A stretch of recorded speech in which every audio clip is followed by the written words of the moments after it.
j'espère que vous allez bien. Aujourd'hui je vous propose une recette de gâteau, un zebra cake que j'ai réalisé pour l'anniversaire de ma fille. Donc je vous ai montré deux versions, une version glacée, une version nature. Mais voilà, c'est un gâteau super à faire, que ce soit pour le goûter, pour les anniversaires. Donc c'est parti pour la recette. Donc on va commencer par faire fondre le beurre et vous aurez besoin donc de 150 g de beurre doux.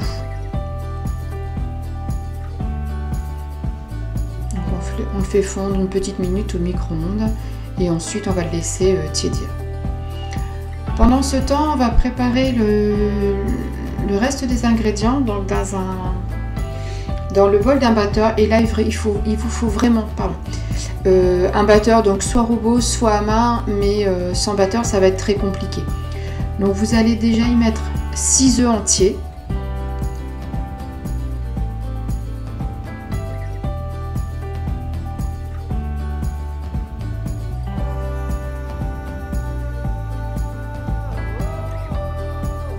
donc sans les coquilles bien entendu, c'est mieux.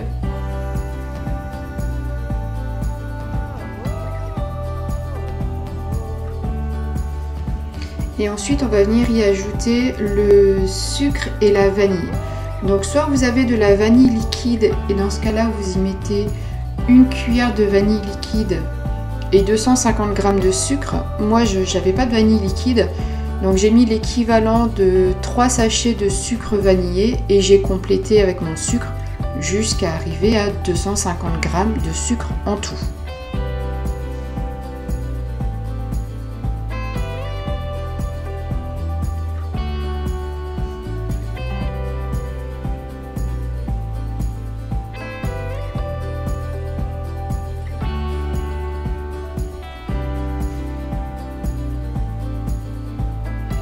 Donc ensuite on part au batteur et donc avec le fouet on va venir fouetter assez longuement donc notre mélange œuf et sucre. Il faut que le mélange triple de volume, donc ça prend 5 à 10 minutes facilement, mais voilà, c'est vraiment très important, il faut laisser fouetter assez longuement.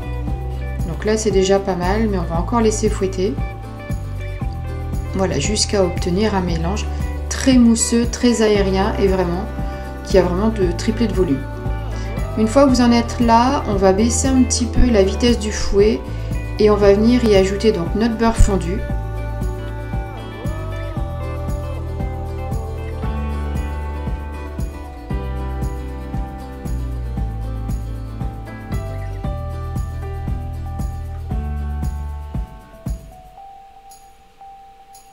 Et pour apporter du moelleux à notre gâteau, on va venir y ajouter 2 fromages blancs. Alors moi je mets du fromage blanc, vous pouvez très bien y mettre alors des yaourts végétaux, donc lait de coco, lait de soja, etc. ce que vous consommez. Mais vous pouvez également y mettre des yaourts à la vanille pour renforcer encore ce goût de vanille. Moi je trouve qu'avec le fromage blanc ça marche très bien, la vanille est déjà donnée par le sucre vanillé. Donc voilà, moi je le fais au fromage blanc et c'est parfait comme ça.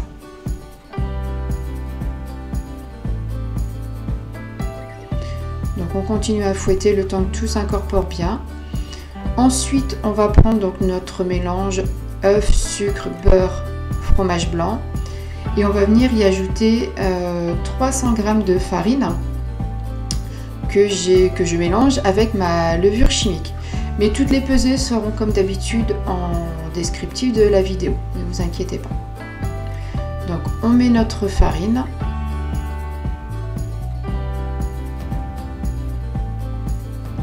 Et on va venir mélanger délicatement mais assez longuement pour que notre farine s'incorpore bien et ne fasse plus du tout de grumeaux dans la pâte.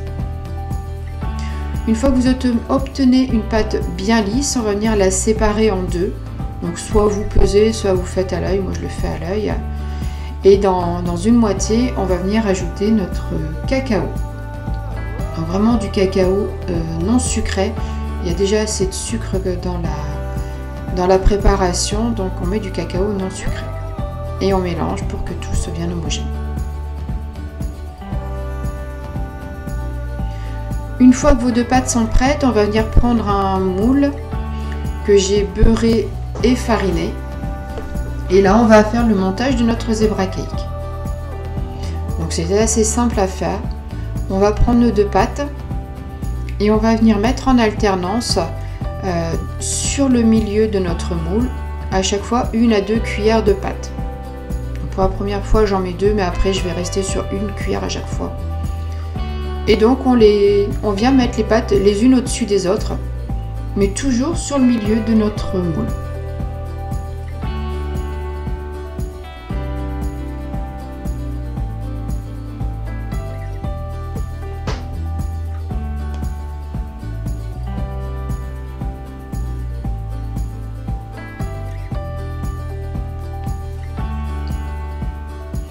Et c'est ce qui au final va faire les zébrures de ce gâteau.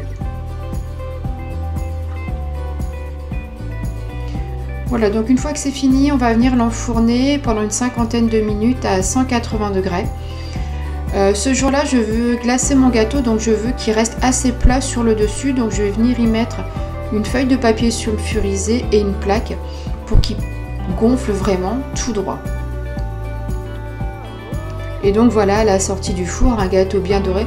Donc testez la cuisson en plantant un couteau dedans. Si votre couteau ressort sec, c'est que votre gâteau est cuit. Donc on va venir le démouler sur une grille pour qu'il refroidisse complètement. Donc soit vous vous arrêtez là et vous pouvez manger le gâteau tel quel.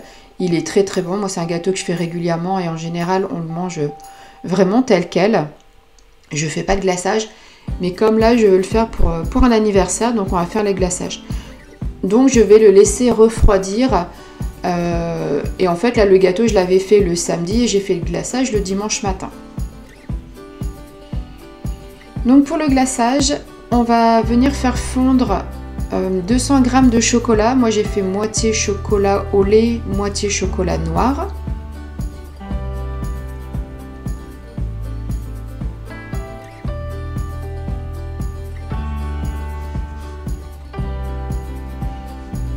Je mets tous les chocolats dans un bol en verre et je vais venir faire fondre mon chocolat au bain-marie.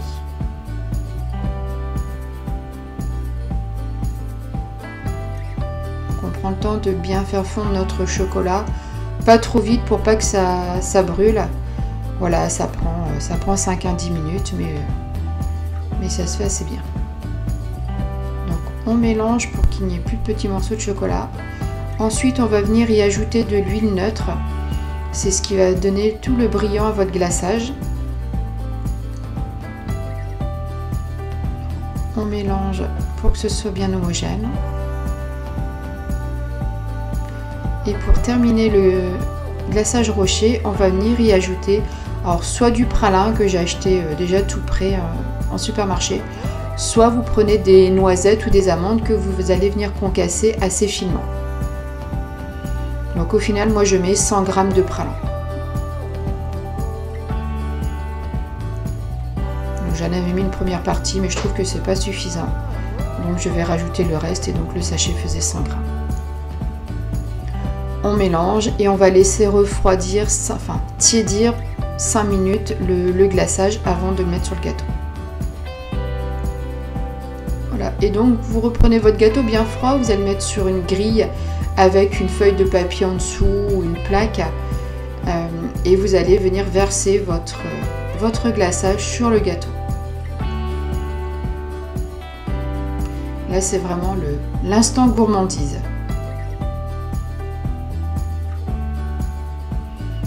Donc, vous veillez à bien répartir sur tout le dessus du gâteau, vous laissez couler et après si besoin avec votre spatule vous pouvez récupérer ce qui est tombé sur la feuille pour venir le remettre sur les bords.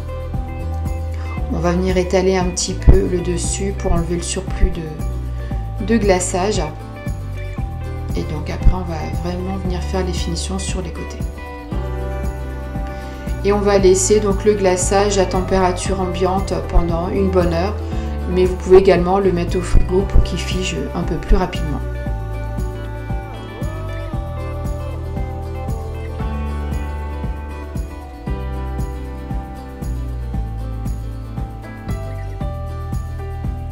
On veille bien à ce qu'il n'y ait plus du tout de trous sur les côtés.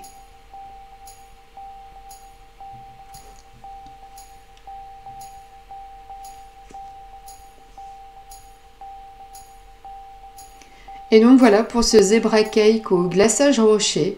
Donc encore une fois, c'est un gâteau d'anniversaire que j'avais fait pour ma fille. Franchement, il était super bon. Je l'avais fait avec une crème anglaise au praliné et tout le monde s'est régalé.